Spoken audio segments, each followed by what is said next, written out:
花开花落自有时，缘去缘来总有因。大家好，欢迎收听《翠花的秘密》。年终奖发了20万，我喜提一辆收藏许久的网红粉色小车。回到家，躺在沙发上刷短视频的男友妈妈王慧兰看见我，兴高采烈地将我拉到沙发上。思彤啊，听小雨说你今天发工资啊？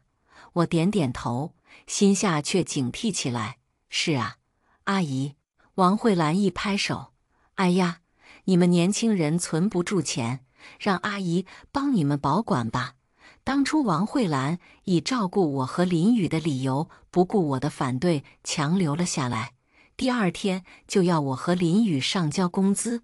我妈从小教导我，钱要把握在自己手里才有底气。我也是这样告诉林雨的，可林雨却不以为然，认为他妈还能害他吗？结果逢年过节给我买礼物，林雨还要伸手朝他妈要钱。想到这里，我敷衍地笑了一声，拿起手中刚签完的合同晃了晃。阿姨，多谢您的好意，不过我付了车的首付，已经没钱了。王慧兰脸上的笑容瞬间消失，大嗓门震得我的耳膜发疼。什么？你买车了？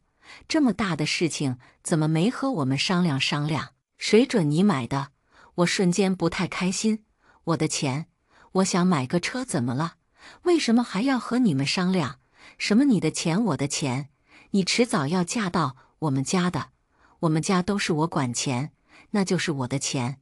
我被王慧兰的言论给震惊傻了。毕竟我活了20多年，从来没见过这么火抢钱的。银行里那么多钱，你怎么不去抢啊？王慧兰见我还敢回嘴，噌的一下从沙发上站起来。你现在把你的钱花完了，可别想从我儿子这里要钱，我是1分钱都不会给你的。见王慧兰这么理直气壮地说话，我也心下有气。我不花我男朋友的钱，难道出去花别的男人的钱吗？王慧兰果然被气到，你果然是打我儿子钱的主意，我就知道你不是个好的。我儿子那么有能力，怎么会看上你哦？我冷笑道，孩子大了都不由娘，要不然我也不会看上你儿子。毕竟我和林雨谈了3年恋爱，他可是一向向着我的。林雨下班回来，王慧兰一屁股坐在地上，捂着胸口哀嚎着，哎呦，气得我胸口好痛。我站在一旁抱胸看着王慧兰演戏。林雨走进来，想将他妈从地上扶起来，王慧兰却不肯，坐在地上撒泼。儿子啊，你看看你找个什么媳妇，要把我这个妈气死才好啊。林雨皱着眉头看向我，孟思彤，你多让我妈不行啊？我妈年纪大了，你要是把她气出个3长2短怎么办？交往3年，还是头一次见她凶我。我脑子顿时宕机了。王慧兰见状，一拍大腿就开始告状。儿啊，他不把钱拿给妈保管就算了，地铁站那么近，坐地铁才几块钱，非要去买个车，还要花钱保养，真的是浪费钱。我以为林雨会替我说上一句话，可他却脸色很不好地看向我，质问起来，你今天去买车了？我的钱什么时候轮到他们母子管了？我将购车合同丢在桌上，对呀，我就是买了。林雨拿起购车合同一看，顿时又将合同丢回桌上，咬牙切齿地看着我，你买个粉色的我怎么开得出去？你买车之前有没有想过我？这钱要是拿去买婚房，就不用担心以后结婚还要租房了。我嘲讽地看了一眼林雨，说得像现在你担心过一样。如果林雨真的考虑要和我一起买婚房，他就不会把钱给他妈管了。看我不吃硬的，他缓了缓脸色，算了，既然买都买了，那我们挑个时间一起去上户吧。我冷眼看着林雨，你去干什么？当然是去登记户口了。我不去怎么登记？听见林宇和他妈一样理直气壮，我气不打一处来。钱我花的，凭什么写你名字？林宇捏得我手腕发疼，不写我的名字写谁的？你一个女人开什么车？见他算计的眼神和王慧兰一模一样，当场我的脑子就清醒了过来。过去什么温柔体贴的好男人形象，他都是装的。1对2，我没有优势，我只能顾做事弱道。林宇，你为了一辆车和我吵架？你以前不是这样的。林宇也发觉他太急了，声音缓和下来。思彤，我也是为了你好啊。你一个女孩子买车也没什么用，不如放在我的名下。你下班我开车来接你，你多有面子啊！我心中冷笑，面上却故作犹豫。我回房考虑一下吧。林宇也不想把我逼得太急，故作贴心地说道：“那你先回房想想吧。我相信你一定会想清楚的，对吧？”我没有回答，径直回了房间。客厅只留了母子2人。我回房反锁房门，打开客厅摄像头。这套房子其实就是我名下的。不仅如此，这个小区我还有几十套房子。客厅里，王慧兰正在和林宇说我坏话。你看看你找的女朋友，有点钱不上交还乱花，以后结婚怎么办？一点也没把我放在眼里，不然你和他分了吧，屁股小得以后生不出儿子，行了吗？你先忍忍，先不要找他麻烦了。为什么呀？你到底站哪头的？王慧兰不满意的质问。林宇耐心的解释：妈，孟思彤她再怎么说也是本地户口，你和爸哪能在这里给我买个房子？他家就他一个女儿，到时候不得在这里给我们买套房。买房，他们家能拿出来这个钱吗？你不是说他们家都是下岗工人吗？听到这里，我不禁冷笑。林宇当初那么努力追我，就是为了这个，那可真是用心良苦。也不知道林宇是从哪里听来我爸妈是下岗工人的。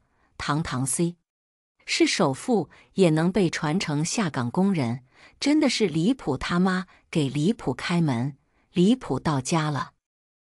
我爸妈见多了绑架孩子、勒索钱财的事情，一直告诉我要低调。我也从来没在外透露过自己的身份，现在想来，我确实头皮发麻。如果一开始林宇知道我家财万贯，他还会只贪图那一套房子吗？林宇还在喋喋不休，再穷也有点存款呢。再加上我马上就要升职加薪了，存款加上我以后的工资，买房还不是绰绰有余？什么？这可太好了呀，儿子！哎呦，妈就知道我儿子这么有出息，反正那个死丫头家里也就她一个女儿，到时候我们让她回去跟她爸妈说说，早点把房买了，我也好安心。林宇被夸的也是飘飘欲仙。行，到时候发个奖金，我们就去买房子，到时候给你安排个带大阳台的房间。王慧兰高兴坏了。你隔壁林阿姨经常去售楼处当托，明天我就跟她说说，让她带上我，我也去看看。林宇得意地笑着坐在沙发上，眼里都是对未来的期许。我听着2人的安排的计划，嗤笑一声。林宇的能力我清楚得很，就属于长得还行，能力不行那一款，而且他还眼高手低。我看着他实在找不到工作，我才暗中操作将他安排到了我家公司，不然说不定现在还是个无业游民。想算计我，那就尝尝被反噬的后果吧。我给负责林宇的主管打过去电话。副主管，听说你要调走，是大小姐呀？是的。之前您不是要我多多照顾林宇吗？我已经跟上头提议过了，让林宇接替我的位置。我就说嘛，林宇哪里有这个本事？我冷笑一声，不用了。副主管，你跟公司说一下，把位置空出来，先不要声张。等过段时间我会派人去接替的。副主管连忙回答道：“好的，好的，我这就联系上头。”我看着监控里洋洋得意的林宇，想当主管，怎么不上天呢？我此时格外庆幸我的低调，没和林宇炫耀过自己的身世，才能看清林宇的真面目。还想买房是吧？那我不得给你安排安排。随后，我又将电话打给了将我奉为超级 VIP 的房产经理。安排完后，我走到客厅，林宇拦下我：“思彤，你考虑的怎么样了？”我有些愧意地看着林宇：“阿宇，我确实觉得我做事不太妥当。”林宇拍了拍我的肩：“思彤，你能想清楚就好，我也是为了你好。”我忍住恶心，做出一副感动的样子：“我知道，我刚给我妈说了这件事。”林宇顿时紧张起来：“阿姨怎么说？”我委屈地看着林宇：“我妈把我骂了一顿，说我们是要结婚的，以后都是夫妻财产，让我把你的名字也加上去。”林宇都快压制不住脸上的笑容了：“阿姨真的是太善解人意了。什么时候我们去加呀？等我拿车的时候，我们再去吧，免得多跑一趟。”也行。王慧兰办事很快，说看房就去看了房，回来后一脸的春风得意，显然是有什么大喜事在等着。我回来时看到她就坐在沙发上，手里看着某高档小区的售楼宣传单，经理的效率很高啊。回头我得在他那儿再多买几套房。见我回来，王慧兰眼皮懒得抬一下，我也懒得喊她。跟着林宇也回来了，王慧兰连忙起身迎了上去：“儿子，你可算回来了，妈有个大好事告诉你。”“什么事？”“我今天跟着你林阿姨去做兼职，就是给刚开盘的房子凑个人气。那里的楼盘是整个 C 市最高端的小区了，那边的经理说了，我们要是买都可以按内部员工价，比外面买要少30万呢。”说着，王慧兰就把手里的宣传单递给林宇。林宇狐疑地看向他妈：“还有这种好事？”王慧兰瞪了林宇一眼：“我说的还能有假？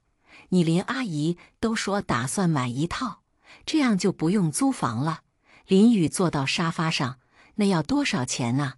等我升职再买吧。”“这可等不得，经理可说了，3天之内有效。你的钱妈都给存着，再加上我这些年的棺材本，刚好够付个首付。”林宇不满地看向他妈：“那以后房贷怎么办？”王慧兰皱了皱眉：“儿啊，你去银行贷一部分，这种好事错过可就不行了。”林宇突然想到什么，冲我招招手：“思彤，你觉得这是怎么样？”我刚走过去，王慧兰就急吼吼地说道：“问他干嘛？关他什么事？”林宇看了他妈一眼：“妈，思彤是我女朋友，这房子肯定是婚房啊。”王慧兰当即明白了林宇的意思：既然要买房子，那你也得出钱啊。我不傻，我当然知道林宇在盘算什么，但他却不知道更大的套子在等着他呢。我表现出很想出钱的意思：“阿宇，你想买房，我当然支持你了，毕竟这房子就是我们以后的婚房了。可现在我存款都拿去买车了，你说怎么办呢？”王慧兰立刻就炸了：“当初跟你说不要买车，不要买车，把车给我退了。”我委屈道：“现在退可要损失好几万呢。”林宇立刻拦住他妈，安抚我：“思彤，你别听我妈的，咱们买都买了，这样吧，房子的首付我来出，以后每个月的贷款都从你工资里扣，而我的工资以后就是我们的生活开销。”“好啊，这个主意不错。”我点头答应。呵，算得还挺精，但越精后面吃的亏就越大。确定买房后，我们第2天就到了售楼处。林宇看了房子，又听了销售讲解，越听越觉得自己捡了个大便宜。立刻让经理拿合同来准备签字。签字的时候，我故意拿过合同，想写上自己的名字。王慧兰一把将笔抢过去：“我儿子的房子，你签什么字？”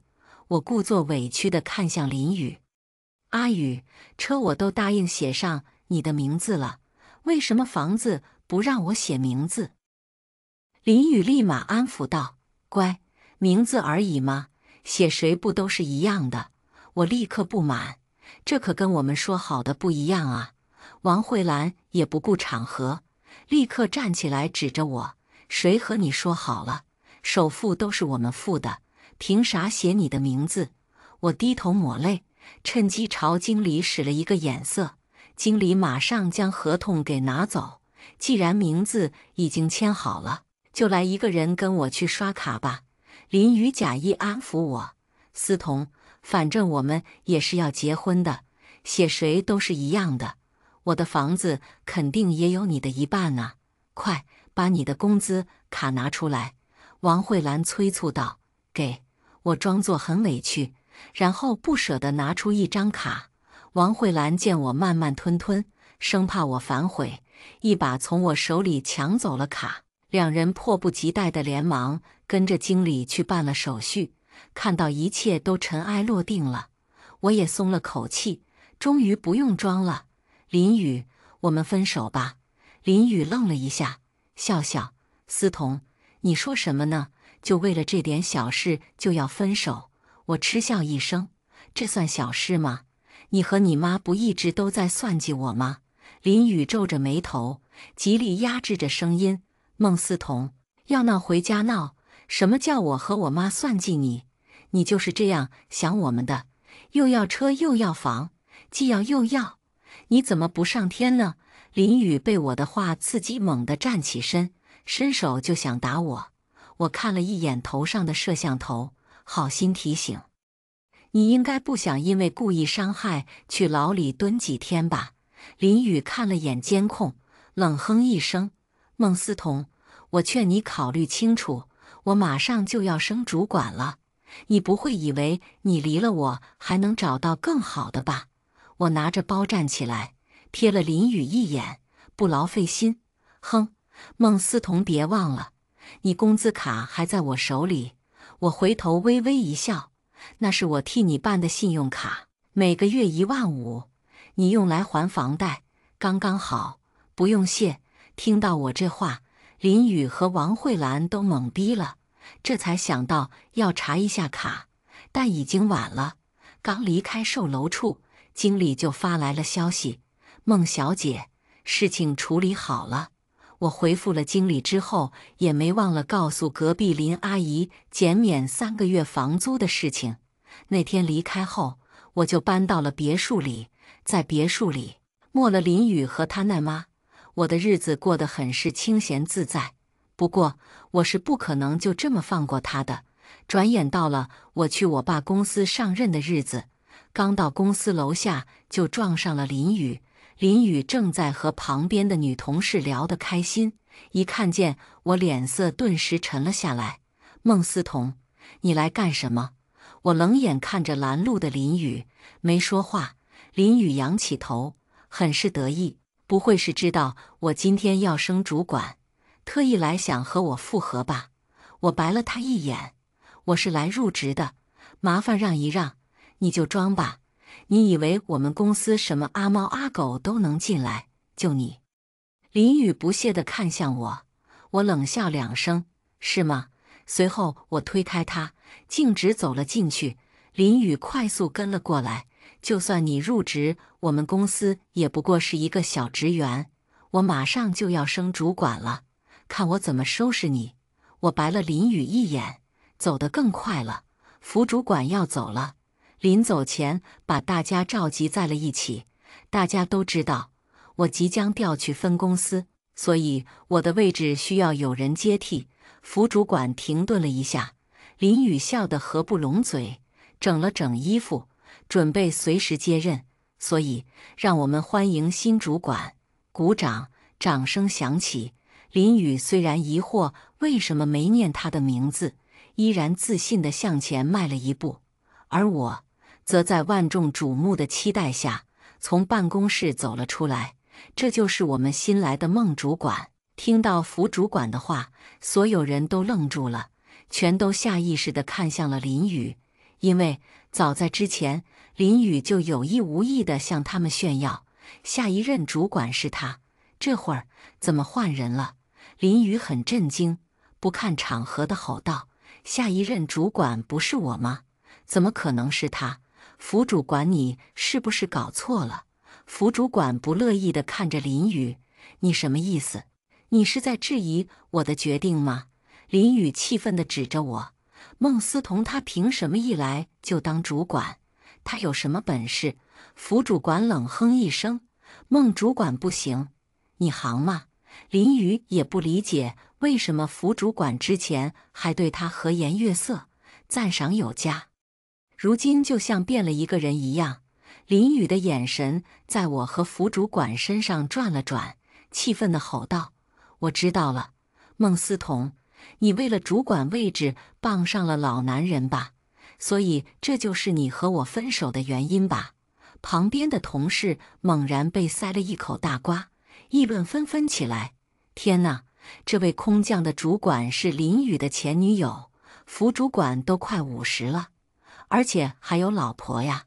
我冷眼看着林宇，这种话能从你嘴巴里说出来也不奇怪，毕竟你是粪坑，就会喷粪。林宇像是抓到我什么把柄，你敢靠男人上位，还怕别人说吗？你个贱女人，被我玩烂了的东西，也只能巴结年纪大的了。我一巴掌甩在他脸上，说我靠男人上位之前，能不能先看看你自己？全身上下从衣服到鞋子，哪一件不是我买的？我是不是也该说你靠女人吃软饭？你敢打我？林宇刚伸手就被副主管喊来的保镖按在地上，副主管一身清白，突然被泼了2盆脏水，自然也是忍不住了。林宇，孟主管可是孟董事长的独女，别说空降主管了，就是直接当总经理也是使得的，还要靠什么男人？林宇被保安拉着，瞧我的眼神很嫌弃，表情格外不屑。就他买车都要分期的人，还说是孟董的女儿，谁信啊？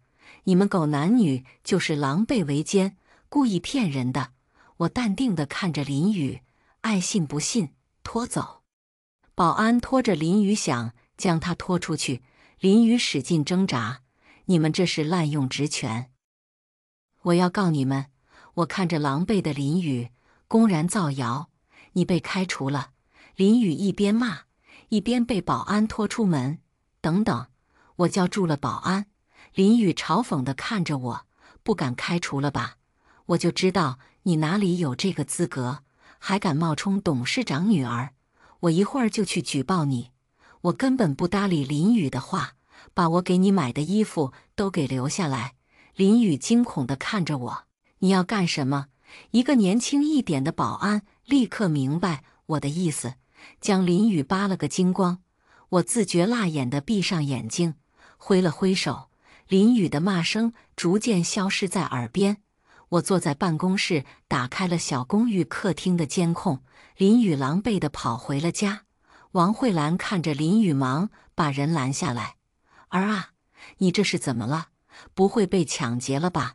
林宇一边找出衣服穿，一边咒骂着我：“还不是孟思彤那个贱人，他傍上我们主管，把我的位置抢走了，还当众羞辱我，把我开除。什么？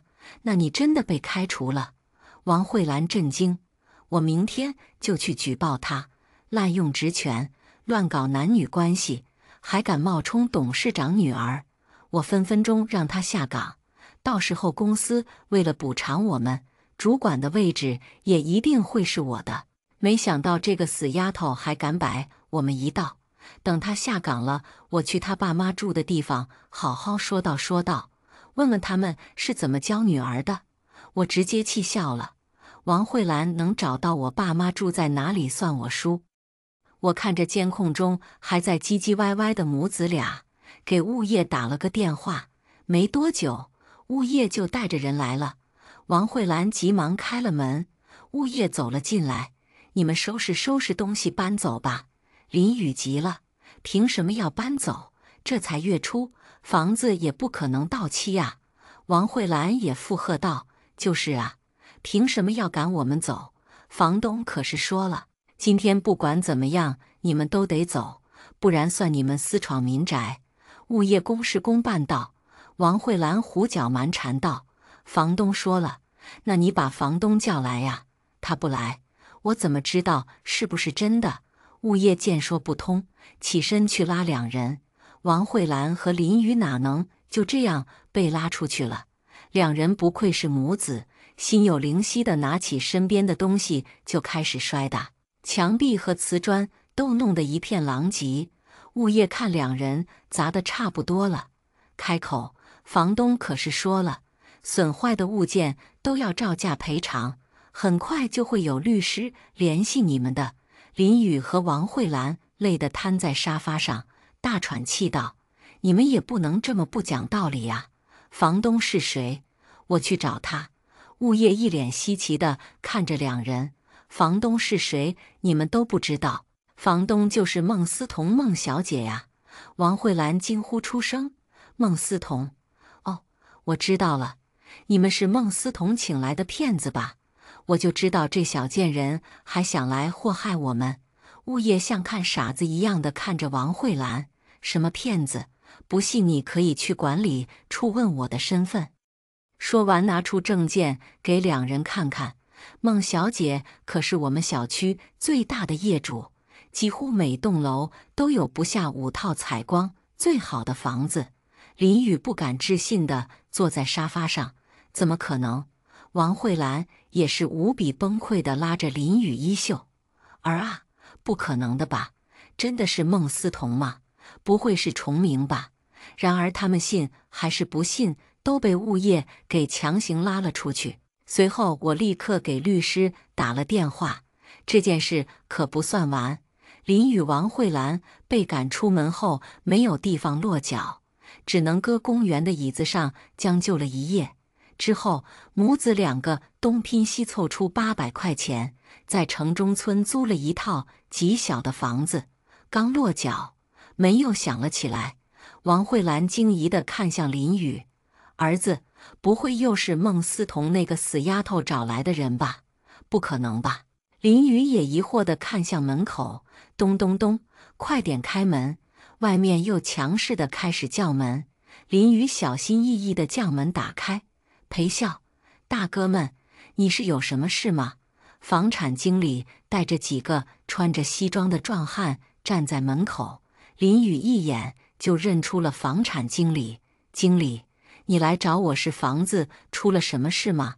房产经理拿出合同。林先生，根据我们的购房合同，您需要在今天之前将尾款全部付完，不然首付不退哦。林雨震惊地瞪大眼睛。什么？不是每个月交房贷吗？房产经理指着合同上的条约。我们合同上写清楚了，先付首付，在忌日之前付完尾款。我们也是不想您的房子打水漂，才特意上门通知您。王慧兰一听到房子打水漂，顿时冲上去想打房产经理，被西装壮汉拦住。林雨根本顾不上王慧兰，抢过合同惊吼道：怎么可能？你们合同是改过的吧？你们是骗子，这是诈骗！房产经理冷哼一声：这不是你自己签的字案的手印吗？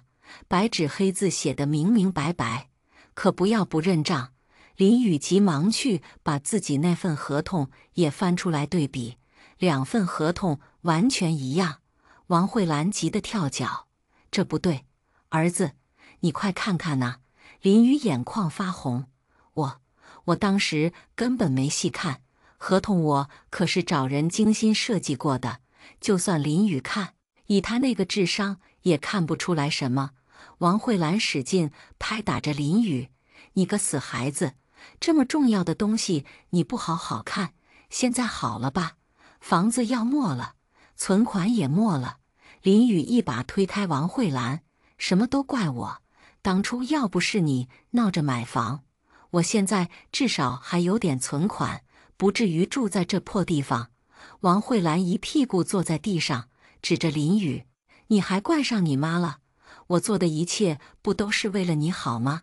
眼看着母子两人又要吵起来，房产经理咳嗽了一声：“行了，我看你们今天也拿不出尾款来，那就按照合同办事吧。”林宇哪能就这样失去最后的房子，忙跪下来拉着房产经理的裤腿：“经理，经理，你再宽限我几天，我去想想办法，我会把钱凑上的。”你再宽限我几天？房产经理踢开林宇的手，刚还说我们诈骗呢，快站起来！我可背不起这个大锅。经理，都是我的错，都是我嘴贱，你帮帮我！林宇和王慧兰一同哀求着。经理故作为难地思考了片刻：“行吧，那就给你们再宽限几天时间，下周一还交不出来，那我也没办法了。”林宇、王慧兰一看事情有转机，松了口气，毕恭毕敬地将房产经理送走。随后，我就收到了来自房产经理拍摄的视频，并附文：“孟小姐，事情都办妥了。”我看着视频上两人狗咬狗的一幕，格外舒心。房产经理离开后，王慧兰哭得老泪纵横：“儿啊，不然你去借高利贷吧。我们不能没有这套房啊，这是我们最后拥有的东西了。”林宇眉头紧皱，眼眶通红，语气格外差：“你疯了？为了一套房子，你要让我去犯法？”王慧兰一听止不住的绝望：“这可怎么办呢？”林宇咬紧牙关：“还有最后一个办法。”“什么办法？”“找孟思彤。”这天我照常上班，可刚到公司楼下，就被林宇和王慧兰拦住了。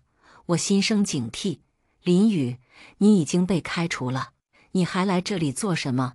林宇故作深情地看着我：“思彤，我错了，我们和好好不好。”我嗤笑一声：“林宇，你做什么美梦呢？”林宇见我不吃这套，只能哀求我：“思彤，你看在我们在一起过的份上，帮帮我好不好？那套房子尾款是全付的，现在只有你能帮我了。”我双手抱胸：“这就是你求人的方式吗？”林宇抬头看了看我，咬牙拉着王慧兰一起跪下：“行了吧？”在林宇、王慧兰下跪的那瞬间，我往旁边一躲，主要是被这两人跪都挺恶心的。林宇看着我要走，急忙伸手拉我：“孟思彤，我都跪下了，我刚刚说的算数吗？”我反射性地躲开，然后站在一旁冷眼看着林宇：“我什么时候说了你跪下我就答应的？”林宇咬牙切齿地站起来：“孟思彤，你敢玩我？敬酒不吃吃罚酒是吧？”说完，他掏出一把刀，在我面前挥动了2下，随后朝我走来。我下意识往后退，林宇冲上来，下一秒，一个男人出现，踢飞了林宇手上的刀。林宇大吼：“你是谁？”男人没理会林宇，随后两人打了起来，林宇落荒而逃。王慧兰见状，也赶紧跟着跑。男人见林宇跑了，转头询问我：“这位小姐，你没事吧？”我朝他一笑：“我没事。”下一秒，保安又押着林宇和王慧兰回来，警察很快就到了。男人想要离开，我提高音量叫住他：“这位先生，不如跟我一起去警察局做个笔录吧。”警察的注意力立马从林宇身上转到了我身边男人身上，随后将我们一起带进了警察局。警察拿起纸杯，接了一杯水放在我面前：“小姑娘可以呀，你怎么知道那男的有问题？”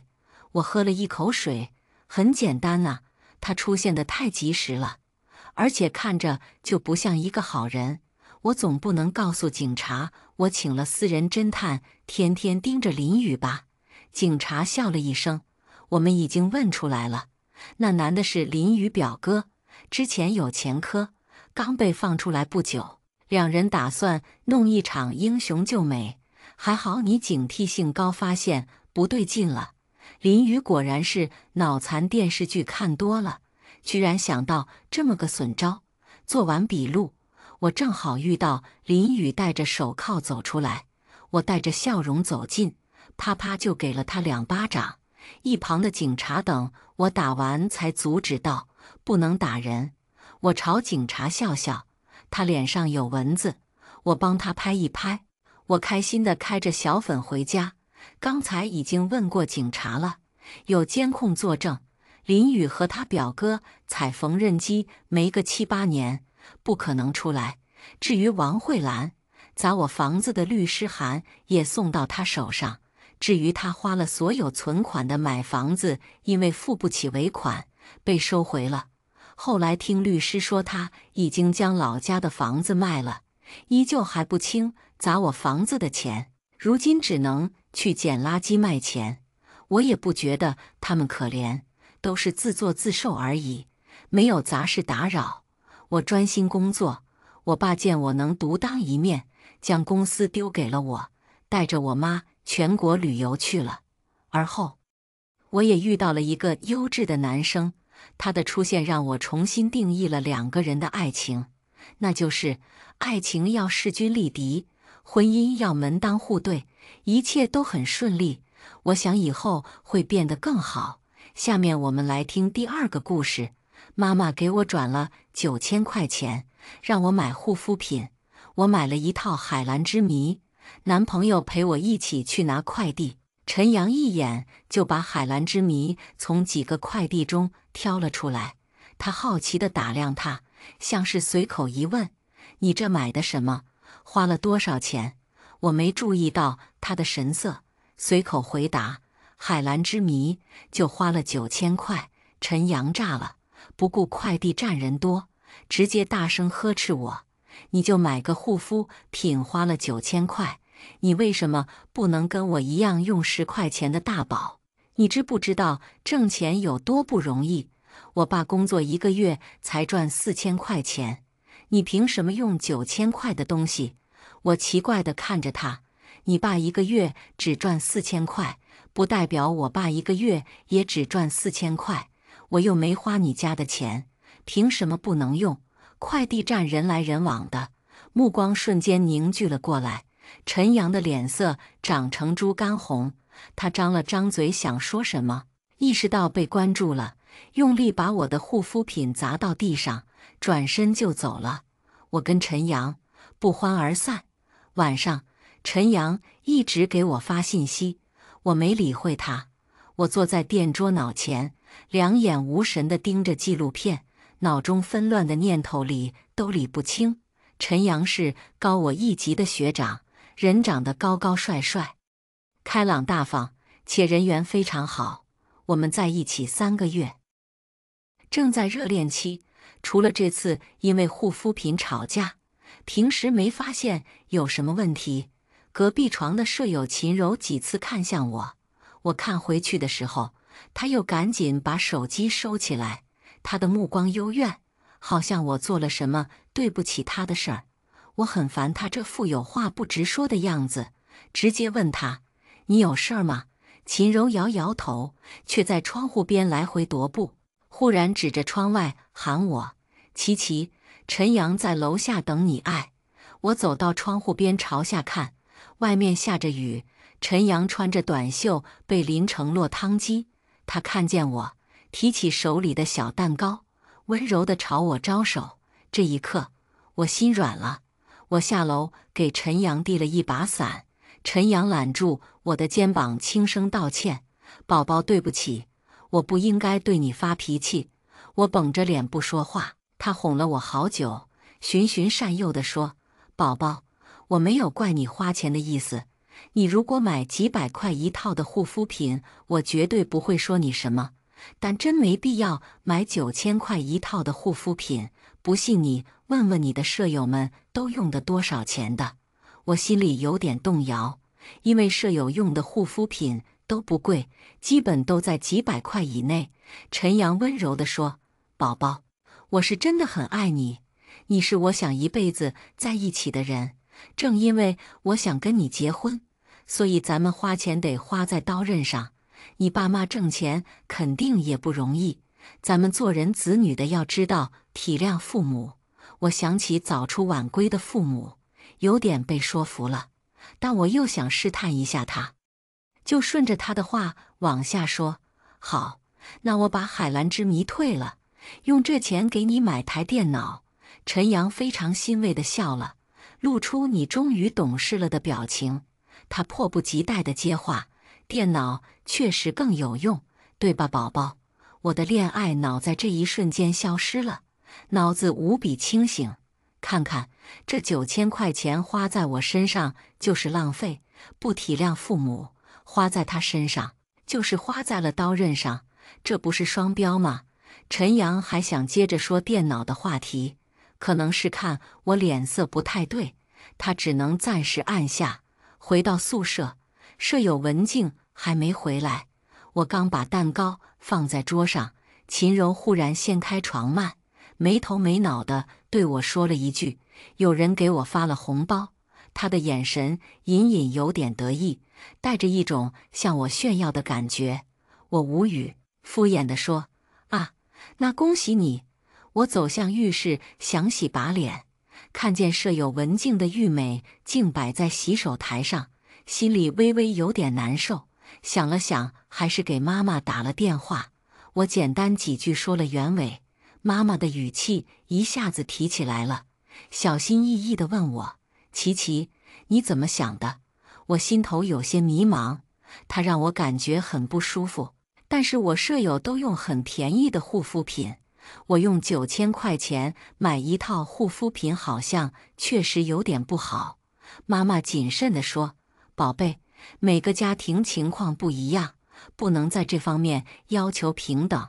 妈妈完全有能力给你提供这样的生活，9000块的护肤品对咱们家来说是合理水平。”妈妈说的是实话，不提爸爸那边，光他就有2家美容机构在赚钱。我花9000块买个海蓝之谜，对他来说是正常消费。妈妈接着说：“你省掉这9000块，对家里也没什么用。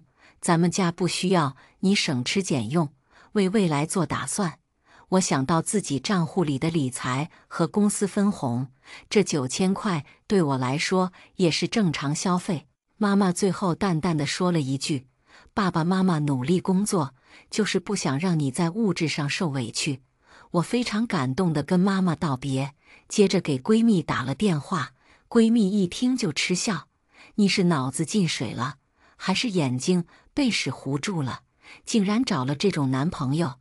第一，你没有花他家的钱；第二，你没有超前消费，不是用花呗或者分期买的，这对他家来说是奢侈品，但对你家不是啊。而且他咋不去跟马云说，别坐头等舱了，经济舱省钱啊？不就因为你是他女朋友吗？你们只是在谈恋爱，他就要安排你的钱，以后结婚是不是还要安排你家的钱？你父母有能力给你花，他没资格管。”我说他爸一个月只赚4000块，感觉他很不平。闺蜜直白地说：“什么样的家庭就有什么样的消费，总不能把你家拉低到跟他家一样的水平吧？”我忽然惊觉，陈阳确实在这样做。挂了闺蜜的电话后，我心里已经有了决定，但想分手很难，因为陈阳的人缘非常好。如果没有一个合适的理由，我将会面临一场没完没了的舆论战。大学还剩下2年，我不想生活在非议里。陈阳不知道我想分手，照常约我。我们在湖边的情人桥散步，他高兴地说：“等周末我带你去长堤上放风筝，就是得看我的 PPT 能不能做完。我的电脑现在不太好用，存点资料就卡。”陈阳意有所指地说完，就期待地看着我。我知道他在等我接话，就故意转移话题道：“这周末我要回家，下次吧。陈阳顿了顿，有些不高兴。我假装没发现，他竟然压下情绪，亲密地揽住我的肩膀。我全身瞬间起了一层鸡皮疙瘩。宝贝，你家里每月应该给你不少生活费吧？为了防止你乱花，你把生活费放在我这儿，咱们一起攒钱。他补充了一句：你要吃饭或者买什么东西，再跟我要。我心里瞬间十分反感，这本来就是我的钱，我为什么要给他，让他管着我，过着伸手朝上，花1块钱都得看他脸色的日子？我推开陈阳的胳膊，坚定地拒绝。我自己能存钱，不需要你帮我存。陈阳愤怒地质问：你能存钱？你买9000块钱的护肤品，你有没有为咱们俩的未来考虑过？我直接回怼：我没花你的钱，不关你的事儿。陈阳别有意味地说：看来你不太信任我呀。我不想理他，转身就走。没走2步，我忽然听见背后快速靠近的脚步声，我警觉地回头，但晚了，我整个人已经腾空而起。我倒仰着被陈阳抱出桥外，整个人除了他没有任何依靠，他只要手一松，我就会掉进湖里。而我不会游泳，我脸上的恐惧一定取悦了他，他眼里愉悦的恶意告诉我，他就是故意的。我嗓音颤抖地说不出完整的话。你放我下来！陈阳几次故意松手吓唬我，我被吓得惊叫连连。路过的行人还以为我们是情侣间打闹，笑着避开了。我求助无门，直到被吓得泪流满面，陈阳才把我抱下来。他很满意我的反应，笑着问我：你现在知道我是你唯一能依靠的人了吧？我抡圆了胳膊，一巴掌扇到他脸上，啪的一声脆响。陈阳捂着脸不可置信，在他反应过来之前，我已经拔腿跑掉了。回到宿舍后，我才渐渐感到后怕。刚刚不应该冲动，如果激出了陈阳人性里的恶意，后果不堪设想。舍友文静看我脸色不对，关心地问了我出了什么事儿。我简单地说了几句，隐去了陈阳把我抱出桥的事。文静满脸难平，他这挺过分的，他很少说人坏话，能被他说一句过分，就说明陈阳确实很奇葩。秦柔一直沉默，这时候却忽然说：其实2个人只要真心相爱，那钱放一起也没事儿吧？他意有所指地看着我，真的爱对方，肯定不会计较谁钱多钱少的。我这时候也回过味来了，难怪陈阳总能知道我的消息，原来宿舍里有一个他的耳报神。我懒得跟蠢人掰扯，直接认同他的观点。你说的对。秦柔一拳打在棉花上，看我跟文静都不理他，满脸憋闷地摔门而出。陈阳没再找我，我也没理他。我正愁没理由分手，没想到周一回宿舍，我没开封的海蓝之谜不见了，柜子里放着一瓶朴素的大宝。我直接给陈阳打电话：陈阳，我柜子里的海蓝之谜是不是你拿走了？陈阳无赖地说：我拿了。我跟你讲道理讲不通，你自己说，哪里有你这样的女朋友，一点都不贤惠，也不会为男朋友着想。你们宿舍的秦柔比你强太多了。我冷笑一声，直接问他：东西呢？那个你别想用了，我已经拿去卖掉了，钱放我这里，我帮你存着。我恶心又无语，你应该知道不问自取是为偷吧？我限你2个小时内把东西还给我，不然我就报警了。陈阳炸毛了，你能不能好好的别闹了？为什么你总是这么多事儿呢？你要不买9000块钱的护肤品，我能拿你东西吗？我这是在为你省钱，你不知道吗？哈，合着他偷东西还是我的错了。我拒绝跟蠢人说话，挂了电话直接报警。为您好，我要报警。我有一样价值9000块钱的东西被偷了，直到见到警察，陈阳才知道我没开玩笑。他不可置信地质问我：至于吗？就因为一个护肤品你就要报警抓我？我坚定地回答：至于。警察劝说他：你要拿了女朋友的东西就还回去，情侣之间别闹得没法收场。陈阳眼也不眨地否认：我没拿他东西，你们别冤枉我。我差点气笑了，直接播放通话录音。陈阳还在跟警察狡辩，他神色很不耐烦。我说了没拿就没拿，我一个男人怎么进女生宿舍？另一道跟他一模一样的声音响了起来：我拿了。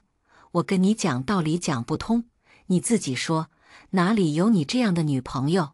一点都不贤惠，也不会为男朋友着想。你们宿舍的秦柔比你强太多了。警察眼神异样地看向陈阳，陈阳的脸长成猪肝色，他冲过来打我手机：你这个贱人，居然录音！我连忙躲到警察身后，警察厉声喝止他：别动手，站远点。2个警察把陈阳控制住，拉到一旁教训了一顿。陈阳到现在都不觉得自己有错，她是我女朋友，我拿她东西怎么了？她要不买这么贵的东西，我能拿她的？陈阳理直气壮地说：我这是为她好。一个警察忍不住提高声音：你是她男朋友，也不能拿人家东西啊，超过2000块，她可以送你进局子，而且人家又没花你的钱，你这什么急？陈阳愤怒地瞪圆了眼睛，却哑口无言。2个警察深深地叹气，问我想怎么处理。我直截了当地提出要求：1个小时之内，要么把东西还给我，要么还我钱。警察劝陈阳把护肤品还给我。陈阳沉默了一会儿：东西已经卖掉了，那你就把钱还给他。陈阳支支吾吾得说不出话。警察紧咬不放地追问，最后他才承认：钱我用掉了，他卖了我的海蓝之谜，给他自己买了台新电脑。我想起他之前信誓旦旦地说钱已经帮我存起来了，实在太可笑了。我吃得冷笑一声。陈阳一下子盯住我：你非得为这点钱跟我闹到这地步？看看，明明偷东西的是他，却成了我的错。我给他看了一眼手机通话录音，言简意赅地说：还钱，或者我让你的朋友也听听。陈阳阴郁地盯着我，默不作声地打电话借钱。他的人缘很好，莫打几个电话就借到了钱，9000块钱一到账。我当着陈阳的面给自己重新下单买了一套海蓝之谜。陈阳眼神阴沉，意有所指地对我说：你会后悔的。我吓得躲到警察的身后，向他们告状：警察叔叔，你看他还在威胁我。陈阳被警察非常严厉地教训了一顿。我站在警察的背后，对上他阴狠的眼睛，无声地说：放马过来。我跟文静前后脚回到宿舍，他递给我一个快递，我看这个应该很贵，就赶紧给你拿回来了。我打开一看，里面是妈妈寄给我的一套贵妇护肤品，其中的一小瓶鱼子酱精华就要1万块。秦柔在我旁边探头探脑的，我盖上盒子看她，她默不作声地缩回床上，放下床帐不知道在干什么。我想给妈妈打电话道谢，陈阳的电话先过来了。我看了一眼秦柔的方向，接了起来。陈阳暴跳如雷地质问我：你家故意的吧？有钱就了不起，你一瓶破妈脸的玩意儿都要1万块，还跟我计较这几千块钱？张琪琪，你真可以呀！有你这样做女朋友的吗？你别以为你了不起，你在我这儿就是个垃圾，自私又小气的婊子。我瞎了眼才会看上你。我唇角微勾，陈阳会这样破口大骂，正是因为我没让他占到一点便宜。我就是宁愿花钱买护肤品，也不愿意给你花1分钱，因为你不值得呀。钱，男友。陈阳气的在电话里放狠话，我嘘了他一声：“你不怕我录音吗？”陈阳瞬间闭嘴，手机那端只能听见他愤怒的喘息声。我冷淡地说：“陈阳，这次没送你进局子，是我放你一马。从今往后，咱们好聚好散。你要是不想太难看，就别再来招惹我。”陈阳恶狠狠地骂了一句：“操你妈！”他挂了电话，宿舍有一瞬间的寂静。文静若有所感地看向我，我把手机扔到桌上，发出咚的一声响。秦柔唰地拉开床幔，一步跳下床，光着脚就要跑出去。我斜挎一步挡住他，一把抓住他的头发，左右开弓2巴掌扇到他脸上。秦柔尖叫起来，手胡乱地打在我胳膊上：“放开我！你凭什么打人？”文静嘴上喊着别打架，插进我跟秦柔中间，不动声色地帮我挡住了秦柔的攻击。我把文静推开，拎着秦柔的领子，一下把她堆到床架上。我为什么打你？你不是心知肚明吗？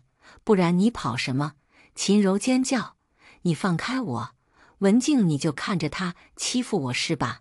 文静站在一旁，冷静地劝说：“琪琪很讲道理的，你们把事情说开就行了。”秦柔还要发疯，我又扇了他2巴掌，动作挺快啊。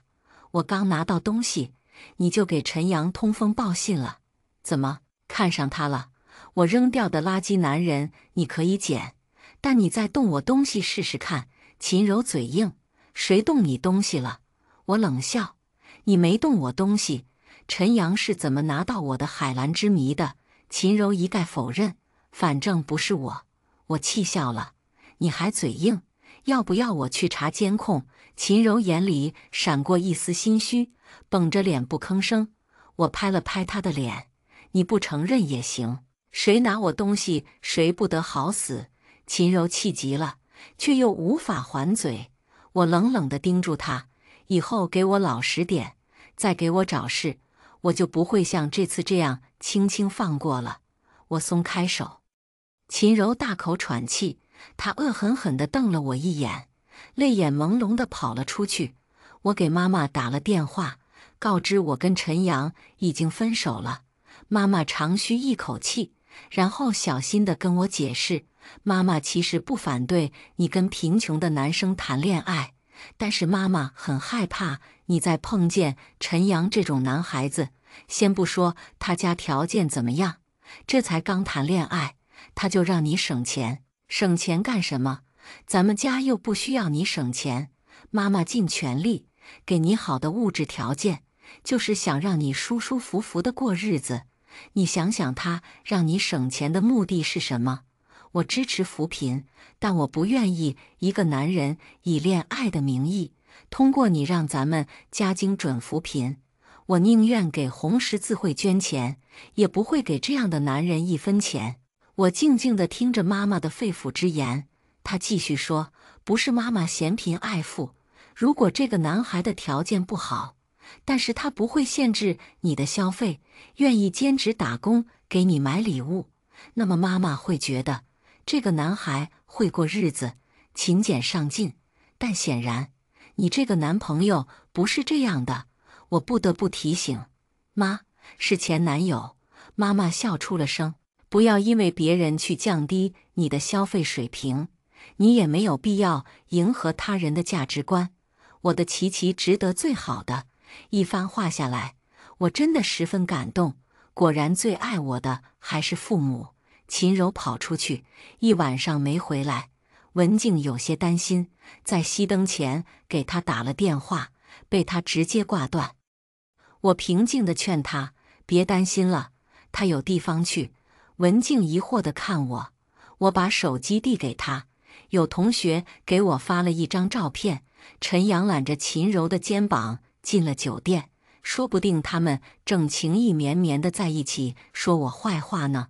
文静脸色有点黑：“你这刚跟陈阳分手，正常女生都做不出秦柔这种事儿，舍友刚分手，就跟前男友去开房。文静有些道德洁癖，这事儿她比我膈应。秦柔在第二天下午回来，我们都没理她。没多久，我的手机就像炸了一样，信息不停地响起来。文静喊我：琪琪，你快点看大群。下午4点，陈阳在大群里发了一篇小作文，虽然没指名道姓，但大家都知道他在说我。陈阳在群里说，劝大家不要跟一个物质又自私的女孩谈恋爱，这种女孩心里只有自己，完全不会为别人着想，只懂得索取，不懂得付出。在一起的3个月，我为她付出了非常多，帮她写作业、查资料，生病给她买药，一句想吃小笼包，我跑半座城市给她买。我付出了时间和感情。她家有钱，她可以给自己买9000块钱一套的护肤品，平时我们约会看电影的钱却要我来付。这3个月我过得非常累，也看清了她，可能是我这种穷逼不适合跟她谈恋爱，只能分手了。群里一大堆人安慰她，并指责我，这种女孩真的太自私了，林子大了什么鸟都有。陈哥别伤心了，祝陈哥今日脱离苦海。陈哥这个年头真心难得，你肯定能遇到值得珍惜的女孩。陈阳在群里倒苦水，现在社会就是这样，对男人很不公平。女孩子不用存钱，需要攒钱的只有男人。男人真的太难了，恋爱中一直要男人来花钱，女生从来不缺钱花。这个男朋友不给花钱，那就换个男朋友。男人恋爱要出钱，结婚要自己准备婚房，还要出彩礼。女生可以月光，甚至超前消费，等到结婚出个逼就行了。这就是社会，就是现实。陈阳的发言获得了大部分男生的支持，随着支持而来的是对我排山倒海的指责。大家都觉得我的消费实在太高了，还是个大学生，实在没必要买海蓝之谜之类的护肤品。我眯了下眼睛，没想到陈阳竟然这么蠢。我早就警告过他好聚好散，别逼我翻脸了。文静冷静地说，琪琪，你还是别回应了，因为你的消费确实高，大家不能对你产生共鸣。而且陈阳的人缘好，你等个几天，热度下去就行了。秦柔从刚才就一直看着手机笑，听到文静的话，立即附和，对，你最好别说话。我没错过他眼里隐隐得意的光。他们不知道，那天我报警后，就全程把手机拿在胸前偷拍，陈阳的嘴脸都被我拍下来了。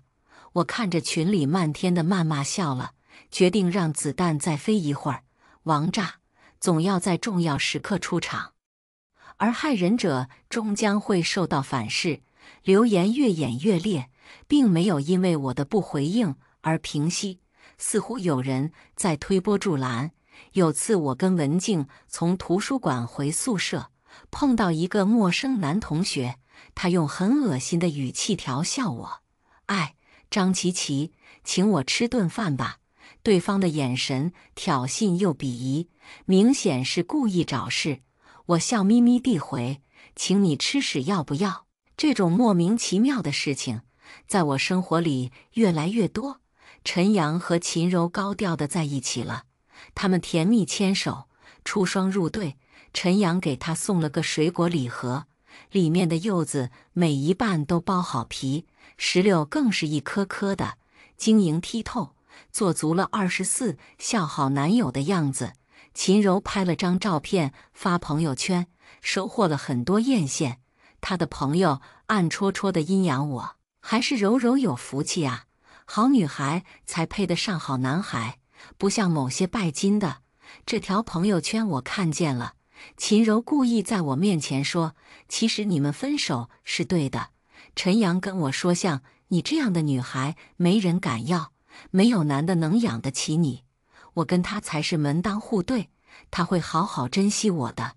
我平静地看着他，像在看一只狗叫的吉娃娃。秦柔不知道，我家里花费巨大的人力物力培养我，不是为了让哪个男人能养得起我，而是为了让我有独立生活的能力，可以自己扎根吸取养分，在这个世界上伸展枝桠。你够了！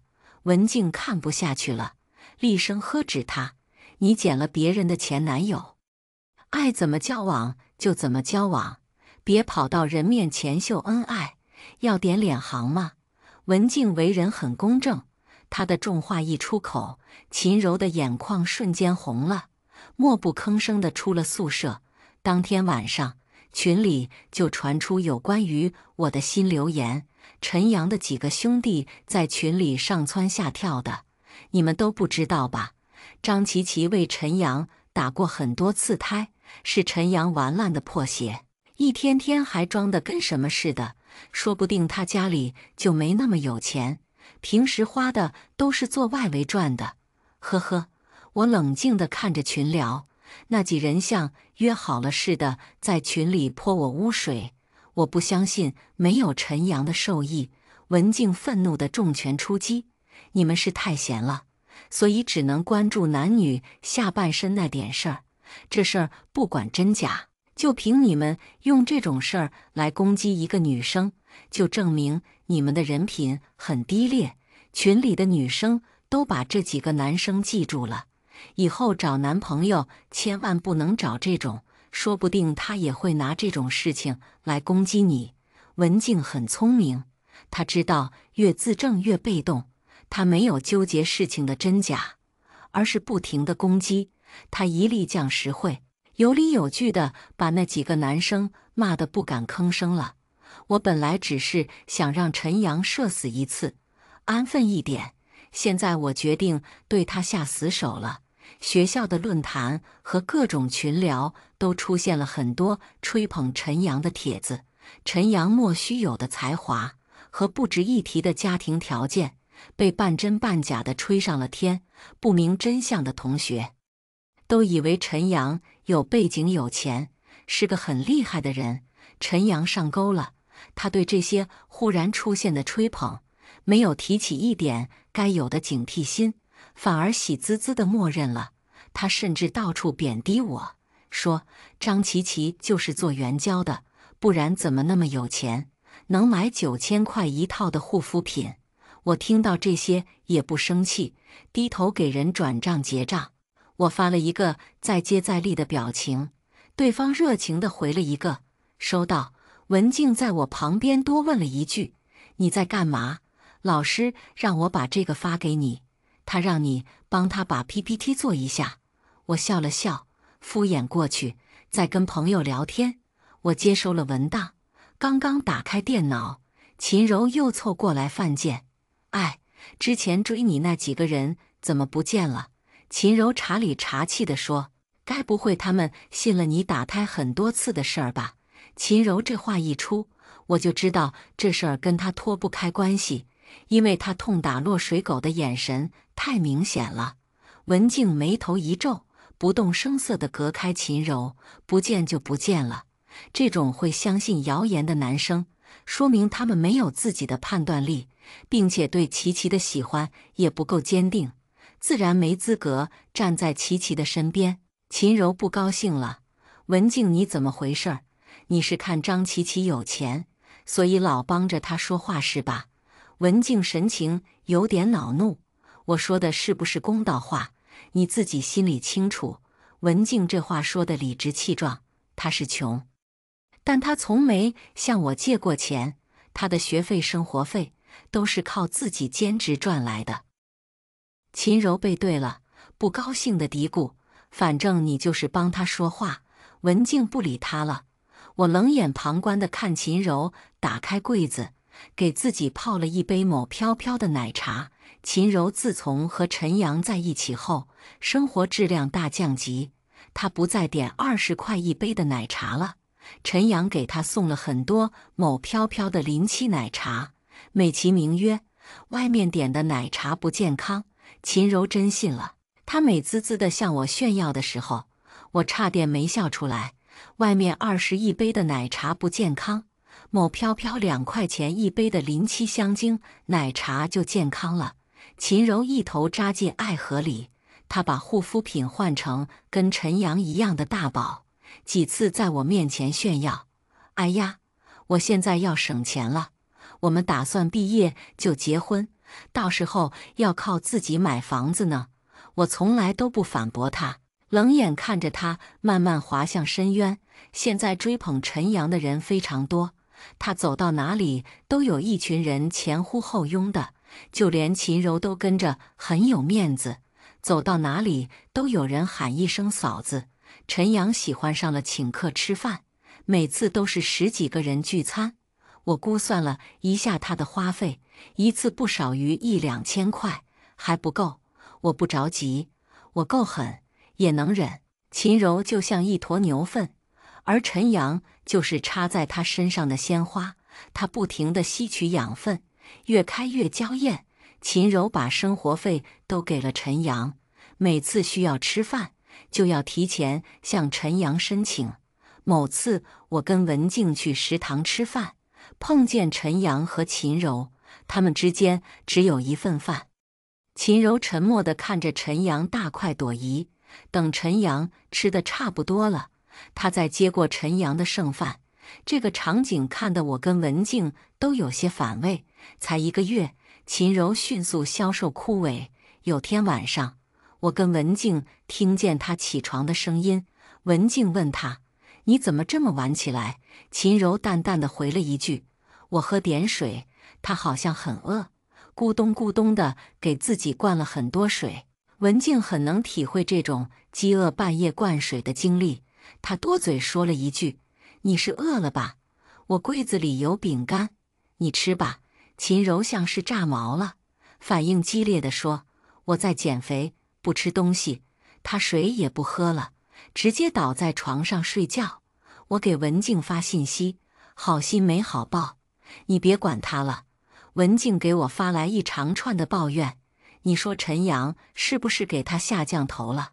他身上所有钱都被搜刮干净了，还死心塌地的。你看看他现在过的什么日子？”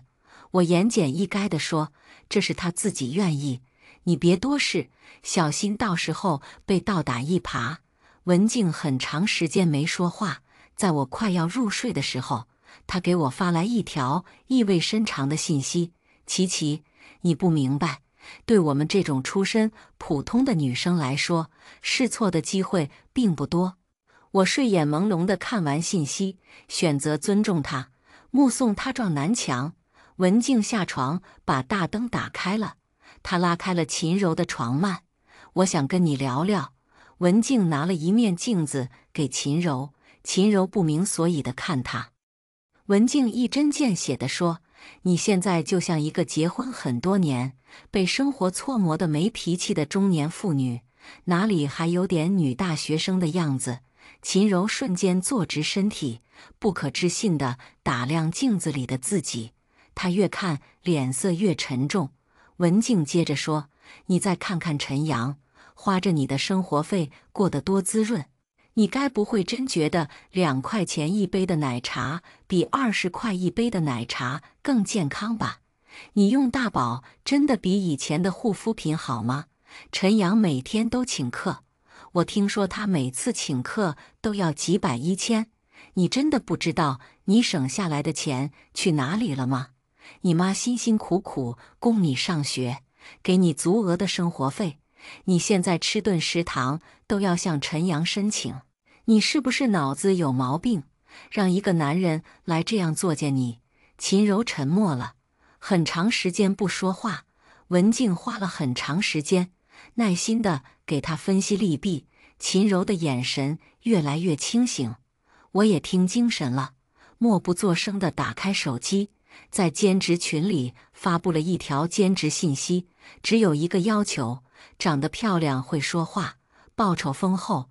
文静冷冷地说：“真爱一个人，只会想把好的东西都给他。你自己想想，陈阳有多久没送你东西了？那个水果礼盒，他还有给你送吗？”秦柔吸了吸鼻子，吃着文静的饼干。谢谢你，文静，我明白了，我明天就去把我的生活费要回来。第二天，我跟文静一起去上课，路上碰见了陈阳。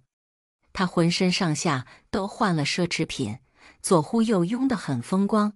陈阳满脸得意，眼角余光瞄到我，故意高声说：“今天我请客，大家都别客气。”他的跟班们起哄似的叫好。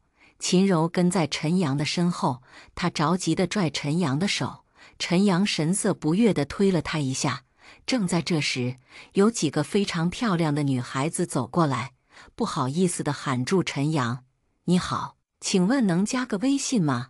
漂亮女孩含羞带色地看着陈阳，陈阳的兄弟们瞬间发出意味深长的起哄声。陈阳嘲讽地瞥我一眼，像在说：“看吧，你后悔了吧？”我似笑非笑地看着他，知道这将是他人生中最后的高光时刻。秦柔从人群里冲了出来，推了漂亮女孩一把，她尖叫：“有病吧？他有女朋友！”美女被推了一把也不乐意了，两边吵了起来。我跟文静看着秦柔跟女孩打了起来，文静目瞪口呆，陈阳紧紧皱着眉，似乎嫌弃秦柔丢脸，丢下秦柔转身就走。文静想上去帮忙，也被我拉走了。秦柔跟陈阳又和好了，陈阳打电话过来，对文静破口大骂：“你这个贱人，自己没人要就算了，别来教坏秦柔，操你妈的贱玩意儿！”文静气坏了，她好心劝秦柔，秦柔转头把她卖了。她去找秦柔对峙，秦柔却冷冰冰地质问她：“你是不是也喜欢上了陈阳，所以想让我分手？”她气得好几天吃不下饭，秦柔的危机感爆棚。她从一个水灵灵的女大学生，变成了一个灰扑扑的已婚妇女，龇牙咧嘴地守在陈阳身边，对所有靠近陈阳的女性虎视眈眈。她甚至出去兼职打2份工，把所有的钱都供给了陈阳。图书馆里安静又凉快，到处都是埋头学习的人。我惬意地喝了口咖啡，看着从聊天框里得到的信息，推测陈阳现在利滚利，应该已经借到了30万左右，这钱他还不起。我伸了个懒腰，是时候收割了。陈阳在学校里威风了几个月，终止在学校论坛上忽然出现的一条帖子。一个叫刘洋的学弟在微信被拉黑的情况下，发了一条请陈阳还钱的帖子。他的帖子里详细地记录了陈阳几次向他借钱的经过，并且贴出了聊天记录和转账作为证据。这条帖子一出就炸了，越来越多的人跟帖，说陈阳也找他们借钱了。他们以为陈阳是个有钱人，出于信任就借给他了，甚至套钱借给他。我笑眯眯地看着陈阳和他的好兄弟们跟债主们对骂，也有很多人在为陈阳说话。毕竟陈阳做了几个月的散财童子，又累积了一些好人缘。我适时地放出了王炸。论坛上又出现了一条帖子，直指陈阳偷盗。大家好，我是陈阳的前女友张琪琪。我跟陈阳之所以会分手，是因为他指使我的舍友偷了我的护肤品去卖钱，嘴上说钱他帮我存着，实际上他用我的钱给自己买了台电脑。我放出了警察教训陈阳的视频，以证明我所言非虚。陈阳的人缘很好，这几个月他一直在威胁我，朝我身上泼脏水，说我打胎以及做援交挣钱。我贴上了一些在群聊中保存的图片，陈阳确实说了，我在做外围赚钱，经过几个月的辛苦努力，我已经搜集好证据，将会起诉陈阳。我把陈阳锤得死的不能再死，他的好名声都完蛋了。大家都知道了，他是个贪婪的小人，人人都恨不得唾他一口。正常人都做不出偷女朋友的护肤品去卖了给自己买电脑的事儿。陈阳的名声完了，自己又债务大爆发，现在没人肯借给他钱了，他的资金链断了，催债的人打爆了他的电话，秦柔的电话，他父母的电话，以及他朋友的电话。他的父母风尘仆仆地赶到学校，对着校领导又是下跪，又是哭着恳求。陈阳是个很骄傲的人，他站在3楼的办公室外，根本不敢面对里面的父母。砰的一声，他从3楼的窗户跳了下去，救护车开进学校，陈阳抢救过来了，却下半身瘫痪了，一辈子都没有站起来的希望了。陈家父母卖房为他解决了债务，陈阳不管怎么说都不愿意回学校了，他直接办理了退学，秦柔也跟着他一起退学了。陈阳和秦柔寒窗苦读那么多年，好不容易考上了一所985的大学，本来可以有个新起点，但他们的人生毁了，可惜吗？这都是他自作孽，咎由自取。